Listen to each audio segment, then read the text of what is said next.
Senior day for coaches like us and for our culture is just it's really a tough emotional day.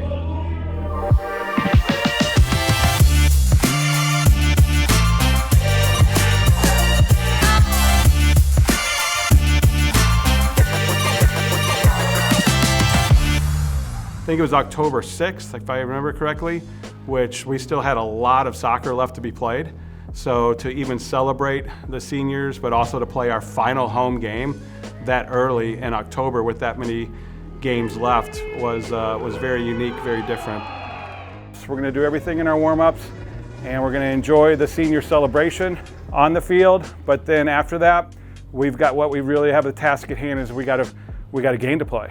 And we got to make sure we bring the energy right from the get-go. But coming into a locker room like this and seeing everything that you guys have done for each other and together is just an amazing feeling as a coach. I'm trying not to get emotional because I don't want to get emotional on senior day either, but this is awesome. This is cool. This is what we love. This is one of the reasons, like when people ask, why do you coach? Coach because you love people and you love relationships, and you know, this is cool. This is awesome. This is fun. And to the 13 seniors, thank you. And we love you. And we want to win really, really bad for you today. We want to win really, really bad for you 13 seniors today. So thank you. I think it's more than just like about a game. It's just like celebrating the legacy that the seniors have left and like what we've built here, and I'm really proud of like what we've built, and I feel like we're leaving the program in a really good state. Us upperclassmen, captains, leadership council have really like taken on that role of making the team a team and like a family culture, and I think Sid's word was contagious, and I think we've really made a contagious environment to be better for yourself, be better for your teammates, be positive, have a good attitude, like just be a good human, be a good person for each other. For the final time in 2024, it is Grand Canyon University versus Tarleton State University. As far as the game, I think the way that we won, like with E scoring that goal, that just meant so much to the whole team, especially her. She's been through a lot. And for her to be able to score off the bench was just super awesome and such a big statement for the team.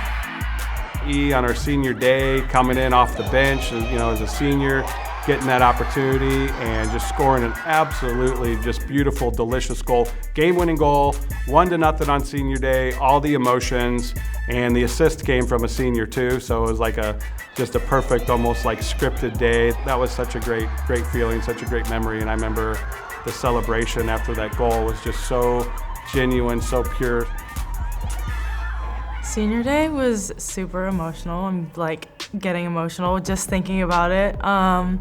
I've been like struggling with my ankle, and I partially tore it in the beginning of the season against Utah. And then I'm rehabbing back, and I'm like starting to play again. And I clear the ball, get into a tackle, and I just feel my ankle just tear. And I was on the ground crying, screaming, and I was like, this cannot be happening to me right now. I was like, I've put in so much work over the summer, and like just coming back from my ankle to try and have a great senior season, and for that to happen really broke my heart. A question in my head was this the last game that I'll ever play in a GCU jersey? And like, is that how my career is gonna end? I think it was 10 minutes left, maybe 12.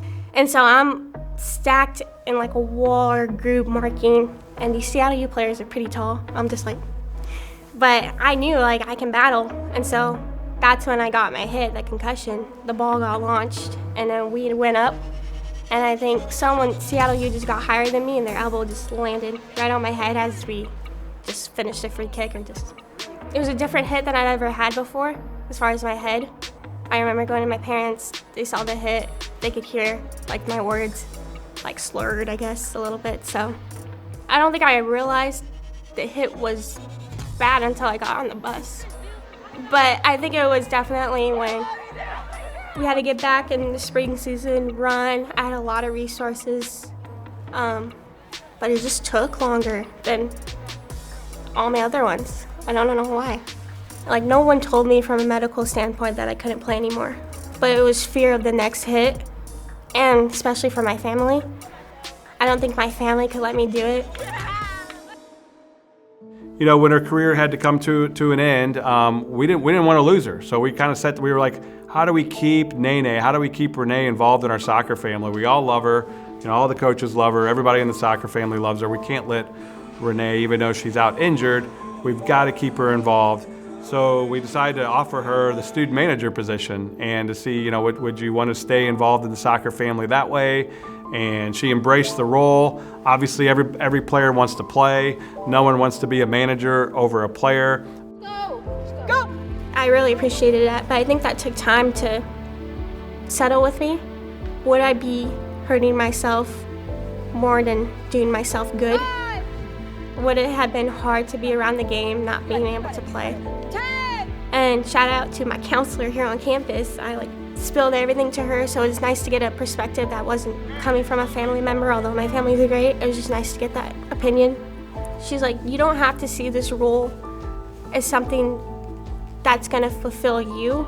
You can see this role as like a servant position, servant leadership, something I can do to help this team.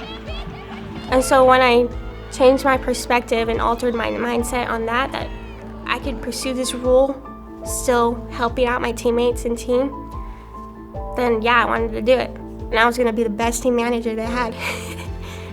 I was just so happy for her that in her senior year and her final year here at GCU, she was still a huge, huge, huge integral part of our soccer family, and we were able to keep her around us and involved and engaged.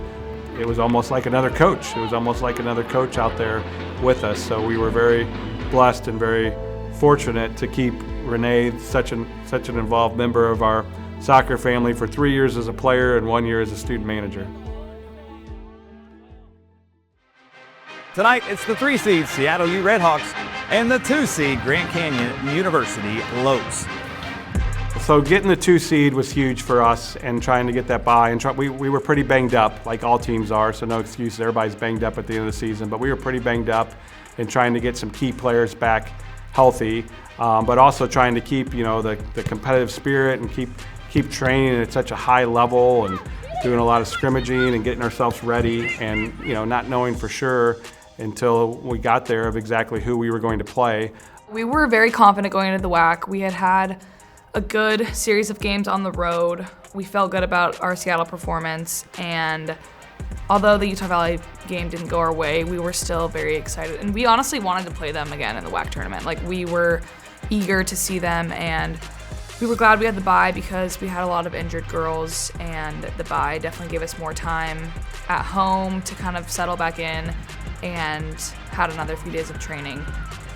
They kind of said, like, look, we can just rehab it, take every day by day, see how it goes, and then if you come back, you can come back postseason for the WAC tournament. And so I was like, okay, I have nothing left to lose. I'm gonna get surgery at the end of the season anyway, so why not go for it? Because if I can play, that's all I want to do.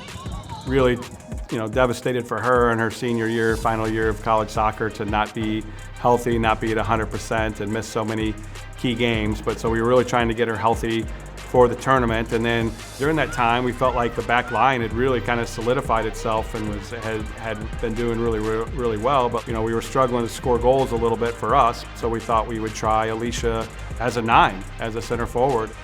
I think that was really important, especially just for my ankle, giving me another week to just kind of settle and get strength back, get used to playing again, really getting my reps in and get my confidence back, and also that fitness piece back to be able to play those minutes. Well, the semifinal was a really tough, really physical match with Seattle. I felt like we were playing extremely well, and I felt like we created numerous opportunities, and it was just tough. Seattle was doing a really good job defending, but I felt like possession and, you know, time of possession, shots on goal, corner, all the stats definitely favored us. But, you know, once you get to overtime and it's golden goal, anything can happen. And then we got the penalty kicks. Nobody really wants to go into PKs because it's like such a crazy way to end the game. I wasn't too nervous. I was just like calming myself down because I knew that if I like got too like hyped up or too like antsy, that it might slip away from me. And I felt like we had trained it pretty well and trained it pretty hard, and had the right girls in the right spots.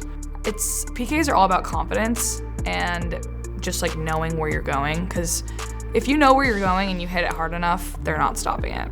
What I do, like we're at half, and I think it was like AJ, PD, Brenna, then me, and like they would go, and then I would slowly creep up to the front, but I could never be like on the end because that was like too much pressure for me. So I was like, Ani, get on this side of me. I can, because it was my turn next after Brenna, so that also like calmed me down. I had opted to take a PK, but I didn't know that I was gonna be like in the top 5 kickers, but I was prepared, and that's all you can do with PKs is just like be prepared. DJ's probably gonna save like 2 of these, and we're probably gonna score all of these, so we're gonna be fine. I mean, I honestly felt like as long as DJ makes 1 save, and I thought she'd probably make 2 or 3, but I felt like as long as DJ makes 1 save, our 5 girls will finish their chances, and we'll advance, and we'll be in that championship game. Don't look at the goal. Don't look at the keeper. I can't do that. Otherwise, I feel like it gives it away. So, and then I just buried it. I was like, you gotta hit this, and you gotta drill it in the back of the net. And I've done it so many times, and I was like, after I just was like, yes. Turned around, I was like, okay, now it's Ani's turn, and I was like, she's got it. And even like P-Dog, me and P were standing right beside each other. She was like, Ani was born for this moment. Like she's here for exactly this moment. She's gonna rise to the occasion and like get the job done. Positive affirmations only. And honestly, at that point, it was just muscle memory because we had taken so many PKs. And so I just put it where I usually put it, and I was just so excited. And she's good. Right side. The Lopes advance to their 3rd championship game. I think I might have jumped about 35 feet in the air when that ball hit the net. Just so excited, so happy, and so proud of our team to have won the game, but also to have made it back to another championship match. In practice, we were going, he's like, Leisha's back. We got to get her in the box. We got to get her on crosses, and you got to just feed the big dog. Like, you got to feed the big dog. I'm the big dog. I was always saying, like, feed the big dog up top. Like, give her the opportunity to make something happen, to create havoc, create problems for the other team, and she did a great job. I was like, I know I'm gonna score in this game. I know my time is coming. I just don't know when it will be, and I don't know what type of goal it is. I was like, I'm gonna be in the box, and something's gonna happen. We had a set piece across, came in. Alex kind of like backheeled it. Keeper saved it, deflected, landed perfectly in front of me. I was like, hit it on target and you'll be fine.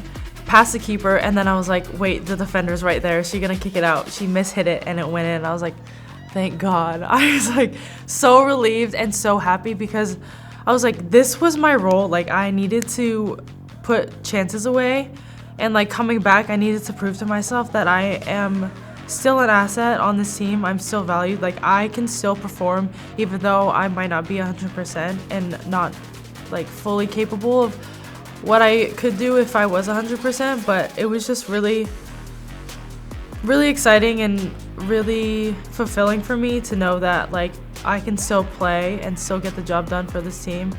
I mean, I felt like it was going really well. I mean, I felt like we had it right, and it was going really well, and especially early on, I mean, we felt like we were really capitalizing on the things that we had worked on and to put together a really good game plan. But it's just one of those things that just happens. We felt like we were up 1-0 at halftime and felt pretty good, and then we took the lead 2-1, and like I said, at 2-1 with 12 minutes left in the match, we did try to go a little bit more defensive at that time because we felt like we were pretty banged up and pretty tired. It's disappointing, but I mean it's life, it's sports, it's soccer, and we still are extremely proud of of everything we accomplished during the season, and extremely proud of all of our players. And we felt like we battled and fought and we're working our butts off to the last second, till that final whistle blew.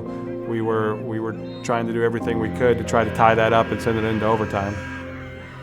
And then we had our huddle, and we all talked last sloped up that I'll ever do. And then I kind of just walked off by myself, just to feel what I was feeling. And I started crying, and it was super, super sad.